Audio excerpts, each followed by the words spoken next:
Channel 24 کے situation روم میں میں ہوں آپ کا میزبان سعید قاضی۔ ناظرین، آج کل ہمارے جو کسان بھائی ہیں سراپا احتجاج ہیں، سڑکوں پر آ گئے، یہ کیا معاملہ ہے؟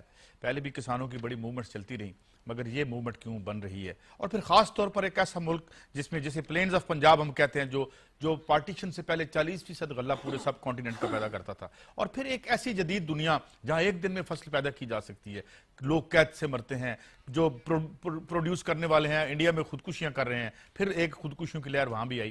یہاں پہ بھی ہم دیکھ رہے ہیں کہ لوگ جو ہیں اور خاص طور پر کسان شدید ناراض ہیں۔ آج ہم اس پہ دیکھیں گے اس کی کیا وجوہات، اور میرے ساتھ اس گفتگو میں شامل ہوں گے جناب خالد کھوکھر صاحب جو صدر ہیں پاکستان کسان اتحاد کے مرکزی صدر ہیں، اور جناب جمشید چیمہ صاحب جو کہ پی ٹی آئی کے رہنما بھی ہیں اور ایک ایگریکلچرسٹ ہیں، اور ہمارے ساتھ ہوں گے جناب ڈاکٹر سلطان برق جو کہ ایگریکلچرسٹ بھی ہیں اور ایک ہماگیر شخصیت ہیں۔ بات کا آغاز آپ سے کرتے ہیں کھوکھر صاحب۔ آج کل عام طور پر یہ جو کلاس ہم دیکھتے ہیں، جو ایون مڈل کلاس جو کسان ہیں، ہم نہیں دیکھتے تھے کہ وہ اس طرح سے سراپا احتجاج ہوں، پولیس سے لڑ رہے ہوں، مار بھی کھا رہے ہوں، اندر بھی ہو رہے ہوں، کہ یہ کہانی یہاں تک کیسے آئی؟ جی بہت شکریہ جی۔ اس سال پچھلے 3 سالوں سے ہم نے پاکستان کسان اتحاد بنایا اس لیے کہ 67 سال سے جو ہمارے ساتھ زیادتیاں ہو رہی تھی اور ہمیں اپنے اجناس کا صحیح ریٹ نہیں مل رہا، ہماری کوئی فیوچر مارکیٹنگ نہیں ہے، واحد کاشتکار ہے جس کی اجناس کا کوئی ریٹ فکس نہیں ہوتا، اور پاکستان میں زراعت کسی لحاظ سے بھی ترجیحات میں شامل نہیں ہے۔ اس لیے ہم نے پاکستان کسان اتحاد بنایا۔ یہ چھوٹے کاشتکاروں پہ مشتمل ایک جماعت ہے جو کاشتکاروں کے لیے۔ کتنے لوگ ہیں آپ کی اس جماعت میں؟ جی الحمدللہ اس وقت ہم لاکھوں کی تعداد میں ہیں۔ اچھا، کوئی ممبرشپ بھی بنائی ہے آپ نے؟ جی ہم ممبرشپ بھی کر رہے ہیں اور ہر ایشوز کو لے کے چلتے ہیں۔ سب سے پہلا ہم ایشو لے کے چلے بجلی کا، اور اس کے بعد پھر اجناس۔ اچھا، اب آپ مجھے یہ بتائیں کہ موٹے موٹے آپ کے کیا ہے؟ مثلا ابھی مجھے آپ آف دی ایئر بتا رہے تھے کہ جی آپ کی جو ان پٹس ہیں بہت مہنگی ہیں، بجلی سبسیڈائز نہیں ہے، انڈیا سے آپ تھریٹنڈ ہیں کیونکہ وہ اگر ان کے اجناس آتی ہیں تو آپ کے اجناس نہیں بکیں گی۔ دیکھیں جی، انڈیا اور پاکستان میں ہمارے پاس لیول پلینگ فیلڈ نہیں ہے۔ جو انڈین کاشتکار کے پاس مراحت ہیں وہ ہمارے پاس نہیں ہے، اور ہم دنیا کا واحد ملک ہے جہاں ان پٹس پر جی ایس ٹی ہے، جو کہ انڈیا باقی ممالک میں نہیں ہے۔ جب سے انہوں نے پاک انڈیا ایگریکلچر ٹریڈ شروع کیا ہے تو کاشتکاری بالکل ختم ہو کے رہ گئی ہے۔ اس سے پہلے کچھ 70,000 ایکڑ تک ہماری ٹنل فارمنگ پہنچ گئی تھی، جو اب بالکل زیرو پہ آ گئی ہے، کوئی 8-10 ہزار ایکڑ باقی رہ گئی ہے۔ وہ لوگ بھی کرنا نہیں چاہتے، مجبوراً ان کے پاس جو ٹنل لگے ہوئے ہیں وہ اس کو استعمال کر رہے ہیں، اور جب وہ ختم ہو جائیں گے آئندہ وہ دوبارہ نہیں کریں گے۔ اور آئندہ پاکستان میں جو کاشتکاری کی جو صورتحال ہے، اس دفعہ کاٹن کا کاشتکار مر چکا ہے، بالکل اس کو نقصان ہوا ہے، چاول کے کاشتکار کو نقصان ہوا ہے، آلو کا کاشتکار بالکل تباہ و برباد ہو گیا ہے کہ اوکاڑا کی منڈی میں یہ صورتحال ہے کہ وہ جاتا ہے بوری خالی کر کے، آلو وہاں پھینک کے اپنی خالی بوری لے کے واپس آ جاتا ہے، اسے کوئی ریٹ نہیں مل رہا۔ پچھلے سال اگر آلو کا ریٹ کاشتکار کو بہتر ملا تو حکومت مہربان ہوئی انڈیا کے کاشتکار پر، انڈیا کے کاشتکار کو یہاں ڈیوٹی فری وہاں سے آلو منگوا لیا، اور پاکستانی کاشتکار پہ۔ اچھا، یہ آپ نے یہ بھی تو بتایا تھا کہ ابھی ہمارے پاس اتنی بمپر تھی پروڈیوس اس کی گندم کی، اور اس کو بھی ہم نے جو ہے یوکرین سے منگوا لیا ہم نے۔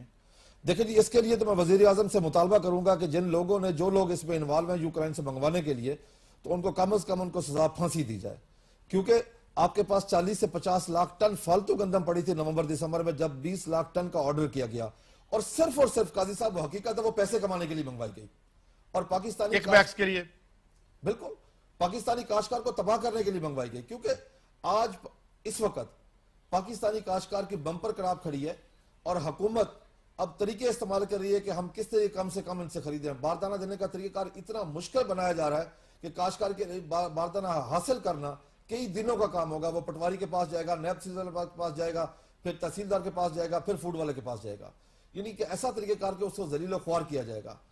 قاضی صاحب، صورتحال یہ ہے کہ آج پاکستان میں کاشتکار کی جو صورتحال ہے وہ یہ ہے کہ اس کے خالص دودھ سے صنعت کار کا پانی مہنگا ہے۔ کاشتکار کو اگر کسی چیز کا منڈی میں جب سبزی کا بہتر ریٹ ملتا ہے تو ڈی سی او منڈی میں پہنچ جاتا ہے، کیا وہ ڈی سی او کبھی؟ یہ ویسے ہے تو بات تو ٹھیک ہے نا آپ کی، یہ جو دودھ ہم خریدتے ہیں ملٹی نیشنلز کا بھی، اور ویسے بھی وہ اس سے وہ جو آپ سے لیتے ہیں، مجھے کوئی بتا رہا تھا کہ پانی کی قیمت پہ لیتے ہیں، اور جو پانی بیچتے ہیں وہ ہمارے دودھ سے مہنگا ہے۔ بالکل حقیقت ہے۔ ہم سے جب وہ دودھ پرچیز کرتے ہیں تقریباً دیہات سے وہ 45 روپیز پر لیٹر پرچیز کرتے ہیں، اور وہ 7% فیٹ پہ ہوتا ہے۔ جب وہ واپس سیل کرتے ہیں تو 3.5 فیٹ پہ سیل کرتے ہیں اور 100 کچھ روپے پر لیٹر لیتے ہیں، جبکہ اس میں باہر سے فیٹ منگوا کے اس میں شامل کیے جاتے ہیں۔ اور انڈیا اگر کوئی بھی صنعت کار باہر سے دودھ منگواتا ہے، خشک دودھ منگواتا ہے، تو اس پہ 60% اس پہ ڈیوٹی ہے۔ پاکستان میں اگر کوئی نیسلے یا دوسرے باہر سے دودھ امپورٹ کرتے ہیں خشک دودھ تو ڈیوٹی فری ہے۔ اس لیے یہاں پہ ہر کام پاکستانی کاشتکاری کی قیمت پہ کیا اچھا جا رہا آپ سے بات جاری رکھتے ہیں. مجھے جوائن کیا ہے فرحان بخاری صاحب, ایک جرنلسٹ ہیں جو کہ یہ اس معیشت پہ نگاہ ہے ان کی. اور فرحان بخاری صاحب ویلکم, سن پا رہے ہیں آپ مجھے؟ جی قائد صاحب بالکل.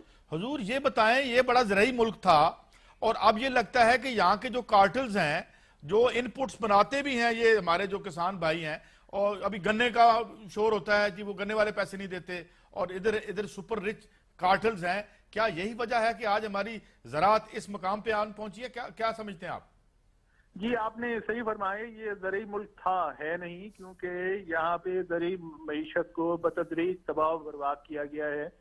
اور آخر تعجب کیوں ہو کہ کسان کی حالت اتنی خراب ہو چکی ہے کہ لوگ زراعت سے ہٹ کے اور دوسرے پیشوں پہ جانے کی اور دوسرے کاروبار میں جانے کی کوشش کر رہے ہیں. زرعی پالیسی کا فیلئر پاکستان کی میرے خیال میں اگر سب سے بڑی پالیسی فیلئر گردانا جائے تو وہ مبالغہ نہیں ہوگا.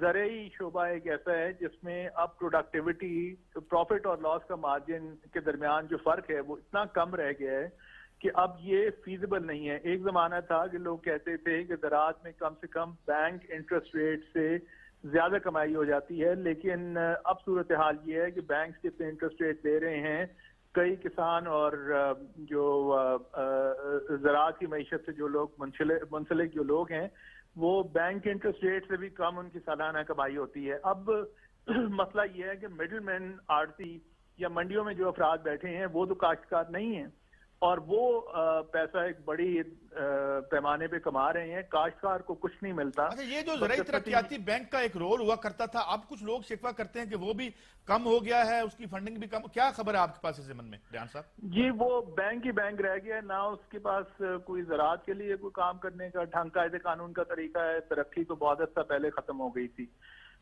بینک ہی بینک رہ گیا ہے. اور جو باثر افراد ہیں انہیں قرضے ورضے دے دیتے ہیں, عام کسان کا کوئی پرسان حال نہیں. ابھی بات ہو رہی تھی بات لانے کی, میرا بھی کچھ زراعت سے ذاتی طور پہ بھی تعلق ہے. یہ اتنا بڑا اسکینڈل بن گیا ہے کہ بیان سے باہر ہے.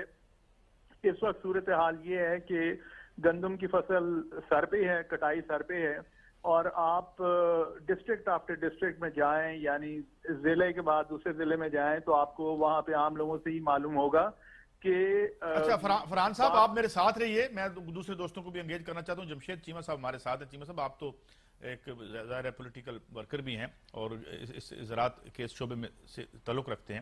آپ کیا سمجھتے ہیں کہ یہ is there any method in this madness, یا یہ ایک نااہلی ہے, یا جو حکمرانوں کا ایک دھندا ہے کہ جناب مال بنائیں اور جہاں کوئک منی, اب جو زرعی زمینیں ہیں اس کی ہاؤسنگ سوسائٹیاں بن رہی ہیں, نو باڈی بادرز. اور ابھی ہم نے تو 90 لاکھ ایکڑ یا سم تھنگ کہا گیا تھا کہ جی سعودی عرب والے آنا چاہتے ہیں. پھر وہ سیڈز والوں کی بات ہو رہی تھی, پیپلز پارٹی کی گورنمنٹ میں دب کے رہ گئی, 2.5 لاکھ کسانوں نے خودکشیاں کر لی انڈیا میں. تو یہ کیسے دیکھتے ہیں آپ اس سب سے جو آپ کی بیک بون تھی یہ تو ٹوٹ رہی ہے؟ بسم اللہ الرحمن الرحیم. میں کوئی 74 اس دور میں کوئی تیسری یا چوتھی کلاس میں پڑھتا تھا, اور ڈیروں پہ دیہاتوں میں ایک بات اکثر ہوا کرتی تھی کہ کسان جو ہے سڑکوں پہ نہیں آتا, کسان جو ہے اس کی وائس نہیں ہے, یہ شہروں میں نہیں جاتا, پروٹیسٹ نہیں کرتا. اور میں نے ایک بار بڑے سیانے کسی بندے سے پوچھا کہ یار کسان جو ہے یہ شہر میں کیوں نہیں آتا, یہ پروٹیسٹ کیوں نہیں کرتا, ہر طبقہ پروٹیسٹ کرتا ہے. انہوں نے کہا کسان کے گھر میں بیسیکلی آٹا کبھی ختم نہیں ہوتا, آٹا اور چاول اس کا اپنا ہوتا ہے, لہٰذا چونکہ بھوکا نہیں مرتا, اور شہر آنے کے لیے اس کے پاس پیسے نہیں ہوتے, کرائے کے لیے اس کے پاس پیسے نہیں ہوتے, لیکن اس کے گھر میں خوراک ہوتی ہے, لہٰذا وہ پروٹیسٹ نہیں کرتا. آج اگر کسان جو خالد کھوکھر صاحب بیٹھے ہیں یہاں پہ, یہ لاکھوں کی جن کی بات کر رہے ہیں, یہ لاکھوں کیوں ہو گئے؟ بیسیکلی یہ کہ آج کسان کے پاس خوراک بھی نہیں رہی. اس وقت پاکستان میں جو لوگ $2 پر کیپیٹا کم انکم والے ہیں وہ 60.3% ہو گئے, اور اس میں 50% زیادہ آج, اور وہ سارے کے سارے فوڈ انسیکیور ہیں, اور اس میں 50% سے زیادہ کسان ہیں, 20% اس میں سے ٹیننٹس ہیں, اور پھر باقی مچھیرے اور یہ لوگ 80% لوگ وہ ہیں جو کسی نہ کسی طرح زراعت سے متعلق ہے. باقی وہ ہیں جو شینٹی ٹاؤن میں, شہروں کی کچی بستیوں میں رہتے ہیں. یعنی شہروں کی کچی بستیوں میں رہنے والے فوڈ انسیکیور لوگ 20% ہیں, اور جو لوگ خوراک اگانے کے ذمہ دار ہیں وہ 80% بھوکے ہیں. سو کہنے کا مطلب یہ ہے کہ آج اگر سڑکوں پہ کسان آیا ہے, اور اگر یہ جو بات آپ انڈیا کے کسانوں کی خودکشی کی بات کر رہے تھے, یہ بیسیکلی 10 سال 15 سال یہ منموہن سنگھ کے آنے سے پہلے کا فنامنا ہے. اس وقت وہاں کسان خودکشی کرتا تھا. آج پاکستان کا کسان خودکشی کر رہا پھر خبر آئی ہے. اچھا آج پاکستان کا کسان خودکشی کر رہا ہے. اس کی بنیادی وجہ کسان کہتا تھا کہ زمین میری ماں ہے. کسان آج بھی کہتا ہے کہ زمین میری ماں ہے. آج پاکستان میں جگہ جگہ جس جگہ زمین بکنا شروع ہوتی ہے لوگ کسانوں میں خوشی کی لہر دوڑ جاتی ہے کہ یار چلو بک گئی 4 دن روٹی کھا لیں گے. سو کہنے کا مطلب یہ کہ آج کسان اپنی ماں کو بیچ رہا ہے اور اس کی وجہ بیسیکلی یہ ہے کہ اس کے گھر میں اس کے پڑولے میں آٹا نہیں رہا, چاول نہیں رہا. آگے بڑھتے ہیں. اس کی جو بنیادی وجہ ہے, اس کی جو بنیادی وجہ کہ آپ زرعی ترقیاتی بینک کی بات کریں, میں کہہ رہا ہوں تمام بینک کسان, پہلی بات ہے کسان یہاں پہ 44% ہے. 44% جو لیبر فورس میں اس کا حصہ ہے 44%, اور اس کا جی ڈی پی میں شیئر جو ہے وہ 21% ہے. سو اس کا مطلب ہے کہ ایوریج پاکستانی کی جو انکم ہے کسان کی اس سے آدھے سے بھی کم ہے, اور 86% کسان ہے جو 12 ایکڑ سے کم ہے, اور 98.7% کسان ہے جو 50 ایکڑ سے کم ہے. سو کہنے کا مطلب یہ کہ جس جاگیردار کے نام پہ ہم نے کسان کو رول دیا, اس کو دیا کچھ نہیں ہے, ہم اسے جاگیردار کہہ کے اسے سارے حق مار دیے. سو آج کسان جو ہے, آج چھوٹا کسان ہے اور اس کی انکم تھوڑی ہے, اور اس کو کھاد, بیج, دوائی, ان پٹ سب مہنگے ہیں, اس کے ان پٹ سارے مہنگے ہیں. اور کسی بھی جگہ جہاں پہ جا کے کسے کہتے ہیں نا, اسے کہتے ہیں سیفٹی والو. سیفٹی والو یا سیفٹی نیٹس ہر بندے کے لیے ہوتے ہیں, ہر جگہ ہوتے ہیں. ان کے لیے سیفٹی نیٹس نہیں ہے, نہ ان کے لیے قرضہ ہے.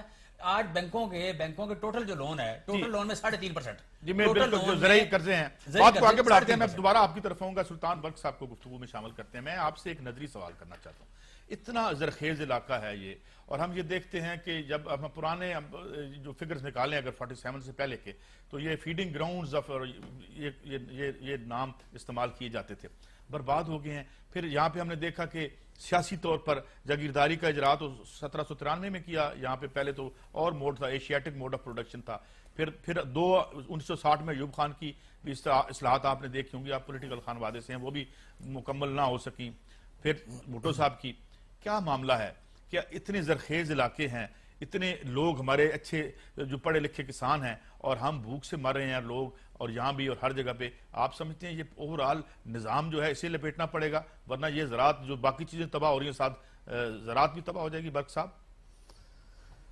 قاضی صاحب, یہ ایسا موضوع ہے جس کو میں کہتا ہوں ہر مہینے, ہر ہفتے, ہر روز حکومت کو سوچنا چاہیے. ٹریجڈی یہ ہے, میں پرسوں اسلام آباد میں تھا, ہمارے ایگریکلچر منسٹر ہیں جو ہمارے علاقے کے ہیں, وہ غیر حاضر ایگریکلچر منسٹر ہیں. اسی طریقے سے ہر پروونس کے ایگریکلچر منسٹر جتنے بھی ہیں کچھ نہیں پتا, اور اسلام آباد میں صرف 2 بندوں کی حکومت ہے اور ایک ہی خاندان کے ہیں. ان کو نہیں پتا کہ زراعت کیا ہوتی ہے, ان کو کھانا مل جاتا ہے. میں آپ کو وہ اپنے آبزرویشن بتا رہا ہوں. اور کوئی اس وقت پالیسی نہیں ہے کہ زراعت کو مسئلے کیا ہیں, زراعت کو نکالنا کیسے, زراعت کو بڑھانا کیسے. ایک چھوٹی سی بات میں بتاؤں, پرسوں میرے پاس اسلامک بینک کا ایک ڈیلیگیشن آ رہا ہے بڑا.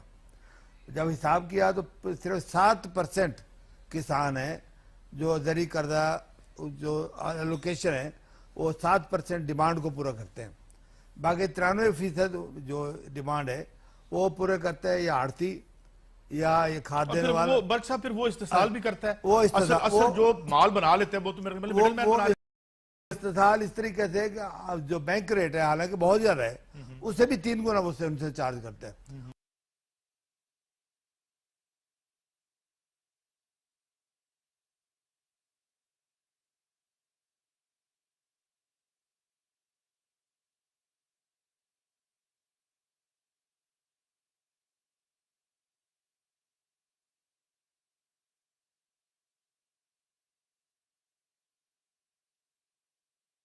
اور وہ ایک قسم کو غلامی میں پھنس جاتے ہیں.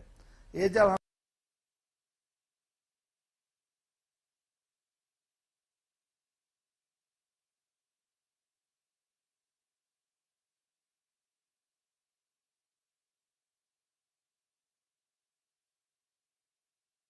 اور وہ ایک قسم کو غلامی میں پھنس جاتے ہیں.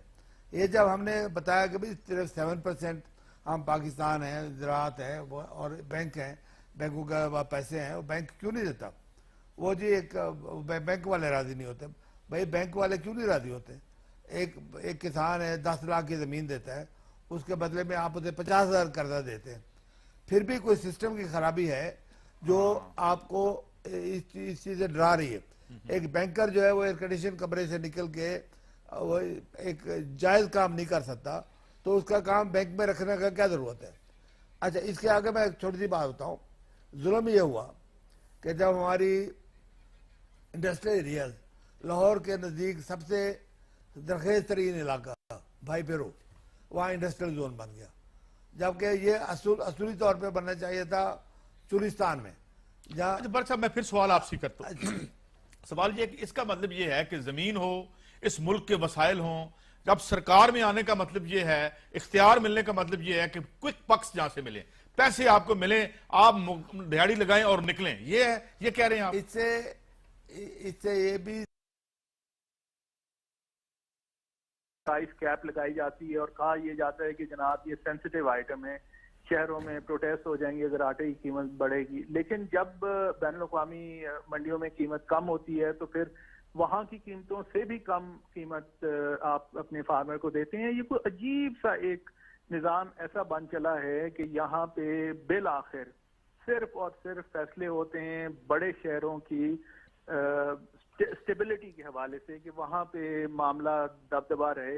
اور اب آپ یہ دیکھیں کہ حالات اتنے خراب ہو گئے ہیں کہ فارمرز مجبوراً لاہور کے دروازے پہ کھڑے ہیں. کوئی دن ایسا بھی آئے گا کہ یہ آرگنائز ہو کے جو کاشتکار ہیں اسلام آباد کی سڑکوں پہ موجود ہوں گے اور یہاں پہ لوگ عمران خان کا دھرنا بھول جائیں گے, کیونکہ دیہی علاقوں میں واقعی پریشر اتنے بڑھ رہے ہیں اور کاشتکاروں کی حالت اتنی بری ہو رہی ہے کہ یہ صرف اور صرف وقت کی بات ہے کہ ایک دن ایسا آئے گا کہ یہ ایک طوفان کے طور پہ یہ اٹھ کھڑا ہوگا. مجھے تو ڈر ہے کہ اگر حکومت اسی طرح چلتی رہی کہ جناب آپ نے میٹرو بس بنا لی اور آپ نے ٹرین سروس بنا لی اور جو بھی آپ کا انفراسٹرکچر کا فوکس ہے وہ سارا اربن انوائرمنٹ کی طرف ہے, اور ایسے پروجیکٹس کے جناب کچھ عرصے میں ہو جائیں, اس میں کک بیکس کی بھی کہانی ہے, وہ ایک الگ قصہ ہے.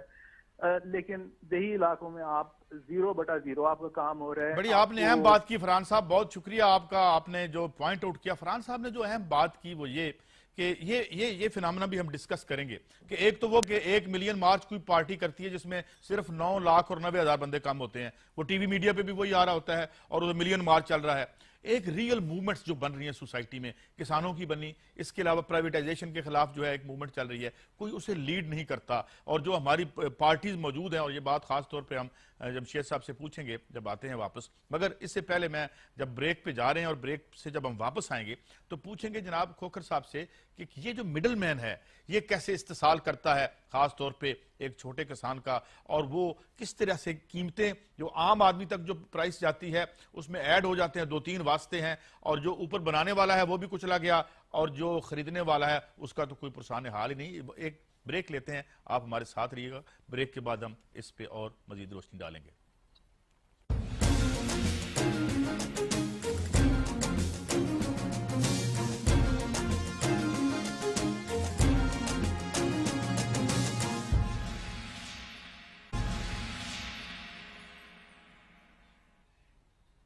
Welcome back. ناظرین, جب ہم بریک پہ گئے تو خاص طور پہ یہ جو واسطے ہیں یا جو مڈل مین ہیں ان کا جو استحصال ہے اس پہ بات کرتے ہیں خالد کھوکھر صاحب سے, کیونکہ یہ خالد کھوکھر صاحب, میں نے اس پہ ایک پروگرام کیا تھا اور مجھے کسی نے بتایا تھا کہ 2-2, 3-3 واسطے ہوتے ہیں منڈی میں جو اوپن مارکیٹ میں آتے ہیں, اور ساتھ ہمیں یہ بھی بتائیے گا آپ کو اس سے لون لینا پڑتا ہے جو آپ کا مڈل مین ہے جب آپ پروڈیوس لے کے آتے ہیں, کیونکہ بینک تو آپ کو پیسے دیتے نہیں ہیں.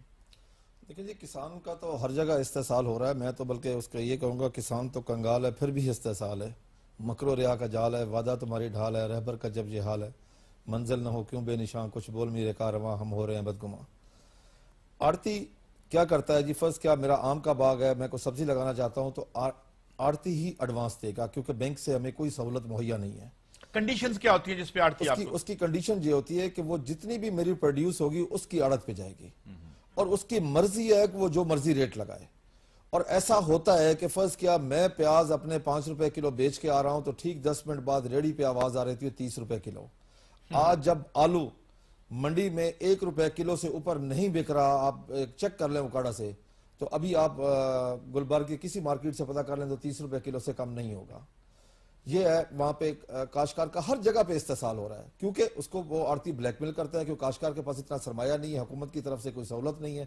آج قاضی صاحب جو امن و امان کی صورتحال خراب ہے اس کی وجہ بھی زراعت ہے, کیونکہ پوری دنیا میں جہاں بھی کوئی بھی حکومت ہو تو اس کے اولین فرائض میں شامل ہے کہ وہ امن و امان قائم کرے اور معیشت بہتر کرے. اور پاکستان کی معیشت تبھی بہتر ہوگی جب زراعت بہتر ہوگی، جب زراعت بہتر ہوگی تو معیشت بہتر ہوگی، جب معیشت بہتر ہوگی تو امن و امان بہتر ہوگا۔ یہاں ہماری یہ حالت ہے کہ بطور وزیر اعظم پاکستان میاں محمد نواز شریف نے اعلان کیا کہ میں 5,000 روپے فی ایکڑ سبسڈی دے دیا، تمام ٹی وی چینل پہ اشتہار چلا گیا، کروڑوں روپے اکاؤنٹ کے خرچ ہو گیا، لیکن کاشتکار کو ایک پائی نہ ملی۔ جون میں قومی اسمبلی میں 14 روپے کی سبسڈی فاسفیڈ کھادوں پر اعلان کیا گیا، قومی اسمبلی نے پاس کیا، لیکن کاشتکار کے لیے وہ ٹرانسفر نہ ہوئی۔ آج کاشتکار اپنے حقوق لینے کے لیے جب انہوں نے ہم نے خواہش کا اظہار کیا کہ ہم وزیر اعظم پاکستان، کیونکہ جمہوری وزیر اعظم ہے، ووٹوں کے ذریعے الیکٹ ہو کے کہ جا کے اپنے اپنے حالات بتاتے ہیں، اپنی دکھ بھری داستان سناتے ہیں، جب ہم نکلے تو ہمارے اوپر ڈنڈے برسائے گئے، آنسو گیس پھینکے گئے، شرح کی گئی، جیلیں ہمارا مقدر بنی۔ کیا ہم پاکستانی نہیں ہیں؟ کیا ہم انسان نہیں ہیں؟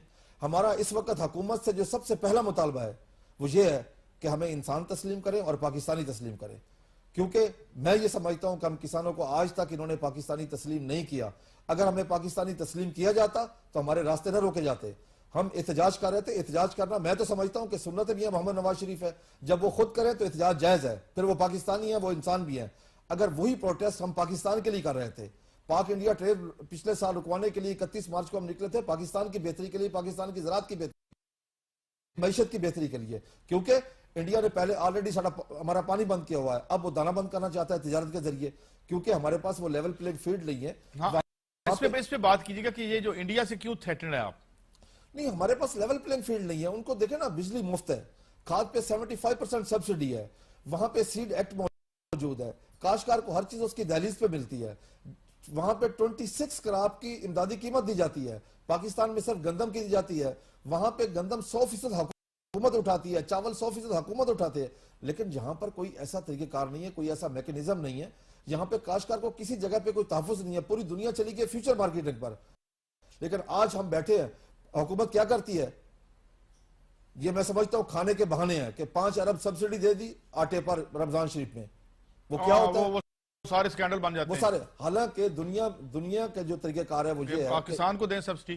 نہیں، طریقہ کار یہ ہے کہ حکومت اگر چاہے کہ ہم نے شہریوں کو 1000 روپے من گندم دینی ہے تو گندم کاشت کرنے سے پہلے بیٹھ کے طے کریں کہ ہم کاشتکاروں کو کس ریٹ پہ ان پٹس دیں تاکہ ان کو 900 روپے من گندم پڑے، 1000 روپے من وہ دے۔ یہاں پر ایسی کوئی چیز نہیں سوچی جاتی۔ بعد میں کیا ہوتا ہے جی، اب اس وقت جو صورتحال ہے، اب یہ دیکھیں کہ ہم نے ملتان میں کاشتکاروں نے 15,000 کاشتکار باہر نکلے، ہم نے پہلے اشتہار کوکر دیا۔ صاحب، میں یہ بات خاص طور پہ ان سے پوچھنا چاہتا ہوں کیونکہ یہ ایک پولیٹیکل ایکٹیوسٹ بھی ہیں۔ چیمہ صاحب، یہاں پہ جو جینوئن موومنٹس بنتی ہیں ان کو کوئی لیڈ کرنے کو تیار نہیں ہوتا، اور وہ سپونٹینیس موومنٹ اٹھتی ہیں، بیٹھتی رہتی ہیں، جس طرح ہم یہ کسانوں کی دیکھ رہے ہیں۔ یہ ہم نے تو خبر ہی پڑی کہ جناب آج اوکاڑے میں سڑک بند ہو گئی ہے، آج ادھر باہر نکل آئے ہیں تو پھر ہمیں ایک دم ہماری آنکھ کھلی۔ اسی طریقے سے اب پرائیویٹائزیشن کے خلاف ایک بہت بڑی موومنٹ چل رہی ہے، اور چونکہ پرائیویٹائزیشن کے خلاف جو موومنٹ اس لیے چل رہی ہے، کہا گیا تھا کہ نقصان میں چلنے والے یونٹس بیچے جائیں گے، نمبر 1، اور نمبر 2 یہ کہ بیچ کے ڈیٹ ریٹائر کیا جائے گا۔ ڈیٹ کا کو حوالہ کھڑا ہو گیا ہے، گھر کے برتن بک چکے ہیں، جو 4 رہ گئے اس پہ بھی نظریں ہیں۔ ان ایشوز پہ اور کسانوں کے ایشوز پہ پارٹیز نہیں آتی، اور آپ کی پارٹی تو بڑی ایک نئی پارٹی ہے، اور اس سے توقع بھی کی جاتی ہے کہ وہ ان ایشوز پہ آئیں گے، مگر ڈبے کھولو، ڈبے بند کرو، الیکشن ٹھیک کر لو، تو یہ اس طرح لگتا ہے نان ایشوز پہ لگے رہتے ہیں۔ یہ تصور ہے، اس پہ آپ کیا کمنٹ کریں گے؟ پہلی بات تو یہ کہ میں یہ کہنا چاہتا ہوں کہ سب سے زیادہ ڈیپرائیوڈ یا آپ کہہ لیں جو طبقہ جو مطلب محروم ہے وہ کسان ہے۔ پہلے بھی میں نے ڈیفرنٹ طریقے سے فگر سے بات کی ہے، اب میں اچھا، اور اس بات کا شہروں میں بیٹھے ہوئے لوگوں کو پورا احساس نہیں ہے، وہ تحریک انصاف میں ہوں، وہ مسلم لیگ نون میں ہوں یا پیپلز پارٹی میں ہوں، ان کو اس لیول کا احساس نہیں ہے۔ یہاں کا سب سے بڑی سمجھتے ہیں جو ایشو ہے وہ آپ کہہ لیں کہ مہنگائی کو کہتے ہیں، پھر آپ کہہ لیں بجلی کے بند ہونے کو کہتے ہیں، یا بے روزگاری کو کہتے ہیں۔ میں کہتا ہوں کہ جہاں پہ 67% لوگ رہتے ہیں دیہاتوں میں، ان لوگوں کے پاس آپ کہہ لیں کچھ بھی نہیں ہے۔ مطلب آج بھی میرے پاس جیپ ہے، جیپ بھی دیہاتوں میں آج نہیں چلتی، یہاں پہ جے روڈ پہ نیا پل بن رہا ہے۔ سو سب سے زیادہ ڈپرائیوڈ وہ ہیں۔ اور اس میں جو بات آپ نے کی ہے نا کہ اتنی بڑی موومنٹ ہو سکتی ہے یا ہے، جیسے فرحان صاحب کہہ رہے تھے، یہ ڈیفینیٹلی موومنٹ بنے گی، ویسے یہ ڈیفینیٹلی موومنٹ ہے، اور اس موومنٹ کو اس میں میں کہنا چاہتا ہوں اپنی پارٹی کا، میری پارٹی کا موقف ہے وہ یہ ہے کہ ڈیفینیٹلی ہم لوگ دیکھیں جو مسلم لیگ نون کے ساتھ ہوا ہے، مسلم لیگ نون نے تو طے کر لیا ہے کہ ہم نے چند تاجروں کو خوش رکھنا ہے۔ ہم نے جے روڈ اور یہ آپ کہہ لیں مار روڈ اور یہ 4 بڑی مارکیٹیں جو ہیں، عابد مارکیٹ اور یہ وہ، ان مارکیٹوں میں بیٹھے ہوئے لوگوں کو خوش رکھنا ہے، اعظم مارکیٹ کو خوش رکھنا ہے۔ لیکن تحریک انصاف جو ہے یہ سیکھ رہی ہے, یہ انصاف قائم کرے گی ہر طبقے کے ساتھ. اور میں ابھی تک 2 بار عمران خان صاحب کو بلا چکا ہوں اپنی میٹنگز میں, اور یہ پوری بریفنگ میں نے دی ہے, اور انہوں نے کہا جی میرے لیے پہلی بات تھی. جس دن بہاولپور کا جلسہ تھا, بہاولپور کے جلسے میں اس سے پہلے وہ میری ایک میٹنگ میں ہو کے گئے, اور انہوں نے کہا یہ ساری فگرز میرے لیے بڑی سرپرائزنگ ہے. اور وہاں پہ جا کے جلسے انہوں نے وہ بات کی, اور باقی جلسوں میں آج کل ہمیشہ وہ بات کرتے ہیں کہ یہاں پہ بھوک زیادہ ہے اور اتنے % لوگ ہیں اور کسانوں کے ساتھ یہ ہو رہا ہے. سو ڈیفینیٹلی میں سمجھتا ہوں لیکن ابھی بھی تحریک انصاف کو فردر سیکھنے کی ضرورت ہے. میں چونکہ ذمہ دار ہوں تحریک انصاف کا, اور یہ جو کسانوں والا شعبہ ہے اس میں ڈیفینیٹلی مطلب جو لیڈنگ پرسن اس میں ہوں. مجھے اس بات کا پورا احساس ہے کہ کسان کے ساتھ کیا ہو رہا ہے, اور میں اپنی پارٹی کو بھی سمجھانے میں کافی حد تک کامیاب ہو چکا ہوں. کہنے کا مطلب یہ ہے, کہنے کا مطلب ہے کہ سب سے بڑی جو موومنٹ بنے گی اس کے بیڈ گورننس کے متعلق اور کرپشن کے حوالے سے, وہ بنے گی کسان کی, اور اس موومنٹ کو جو لیڈ کرے گا وہ تحریک انصاف کرے گی. اور اس بات کی ضرورت ہے, یہ جو آپ کی دہشت گردی ہے یا آپ کے اسٹریٹ کرائم ہے, یہ بائی پروڈکٹ ہے بھوک کا. اور بھوک جو ہے وہ اس میں ایک نا یو این او کی رپورٹ آپ ضرور دیکھیں. یو این او کی ایک رپورٹ ہے کہ دنیا پوری میں 50 کروڑ فارمر ہے, پاکستان میں 70 لاکھ فارمر ہے, دنیا میں 50 کروڑ فارمر ہے. 50 کروڑ فارمر کی ایک یونیفارم رپورٹ یو این او کی یہ ہے کہ $1 جو آپ زراعت میں لگاتے ہیں, $1 جو زراعت میں آپ انویسٹمنٹ کرتے ہیں, اس کی پاورٹی ایلیویشن یعنی غربت کے خاتمے میں اس کا رول جو ہے 4 گنا زیادہ ہے دین اینی ادر سیکٹر. کسی بھی اور سیکٹر میں بھوک کے خاتمے کے لیے جو پیسے لگاتے ہیں اس سے 4 گنا زیادہ زراعت میں اس کا امپیکٹ آتا ہے. سو اس بات کو سمجھنے کی ضرورت ہے, اور اس بات پہ آنے کی ضرورت ہے. لاسٹ ایک بات میں کرنا چاہ رہا ہوں کہ پچھلے دنوں ہمارے ایک ایم این اے مسلم لیگ نون گئی, انہوں نے بات کی میاں صاحب سے کہ جی میرے علاقے میں ایسی سڑکیں نہیں ہیں, انفراسٹرکچر نہیں ہے, دیہاتوں میں ساری ٹوٹ گیا ہے, تو آپ کیا کرتے ہیں, آپ تھوڑا ہمیں فنڈز دیں. انہوں نے کہا یار دیکھیں میری بات سنیں, یہ بات آئندہ مجھ سے نہ کرنا.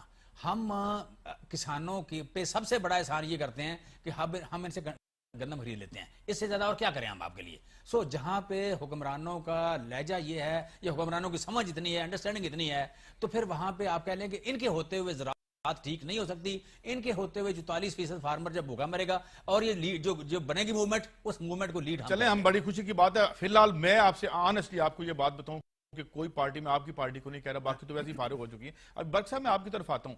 اگر یہ جو جس طرح ابھی فرحان بخاری صاحب بات کر کے گئے کہ اگر دیہات میں اس سے لوگ تنگ آمد بجنگ آمد ہے, انڈسٹریل ورکر جو ہے اس کو آپ پرائیویٹائزیشن کے نام پہ اس کا برکس نکال رہے ہیں اور جو ہے اس کو بے روزگار کر رہے ہیں, اور ملک پہ جو بوجھ ہے قرضوں کا, تو موومنٹ آپ کو تو اتنا طویل کریئر ہے اور آپ خاندان بھی آپ کا سیاسی ہے, تو یہ لگتا نہیں ہے کہ ہم خود یہ ریسیپی ہے ایک پرفیکٹ یہاں پہ ایک تحریک کے نمودار ہونے کے لیے؟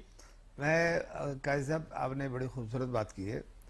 جو اس وقت انفارچونیٹلی جو ریکروٹمنٹ ہو رہی ہے نا خود کا حملہ آوروں کی, وہ ہماری سرائکی بیلٹ میں ہو رہی ہے. اچھا 60 لاکھ روپے کیا وجہ ہے اس میں غربت, poverty is the biggest index. جیسے چیمہ صاحب بھی کہہ رہے تھے کہ 60 لاکھ روپیہ دیتے ہیں خود کا حملہ آور کو, اور مجھے ان کے نام بھی پتہ ہیں جو یہ ریکروٹمنٹ کر رہے ہیں. 30 لاکھ روپیہ پہلے دے دیتے ہیں اور 30 لاکھ روپیہ اس کی مرنے کے بعد دے دیتے ہیں. اور خود کا ٹریجڈی یہ ہوتی ہے کہ اس کو نہیں پتا میں نے کہاں جا کے پھٹنا ہے, میرا ٹارگٹ کون ہے, اور میں کتنا ظلم کر رہا ہوں. اس کی اتنی برین واشنگ کی جاتی ہے. سوال یہ ہے کہ ہمارے ہاں جو زراعت کو دیکھنے والی بات ہے, ایک راؤ سکندر صاحب ہوتے تھے ہمارے زراعت کے منسٹر, جی وہ جب تنگ ہوئے تو انہوں نے اپنی گندم اٹھائی اور اکاڑے کے چوک پہ جا کے آگ لگا دی. ہی کوڈ ڈو دیٹ, اللہ اس کے مغفرت کرے. لیکن ہر کسان اگر آگے آگ لگائے گا, آگ تو بہت ساری بھڑک جائے گی, پھر کسان کھائے گا کیسے؟ کسان کا یا تو پھر خود کا حملہ آور پیدا ہوئے, یا ابھی بھی اس وقت جو بے روزگاری ہے, اتنی بے تحاشا بے روزگاری ہے دیہات میں. قاضی صاحب میں آپ کو بتاؤں کہ لوگ اپنے بچے بیچنے میں آ گئے ہیں. یہ دیہاتوں میں ہے, یہ شہر میں اور جتنے خودکش حملہ آور نکل رہے ہیں وہ دیہاتوں کے ہیں, چاہے وہ خیبر پختونخوا کے ہوں, چاہے بلوچستان کے ہوں, یا پنجاب کے ہوں, یا سندھ کے ہوں. کوئی شہری یا کسی باؤ کا بچہ یا کسی کھاتے پیتے گھر کا بچہ خود کے حملہ آور نہیں دیکھا ہم نے. تو اس کو دیکھنے کی ضرورت ہے کہ یہ اتنی گلومی پکچر نہیں ہے.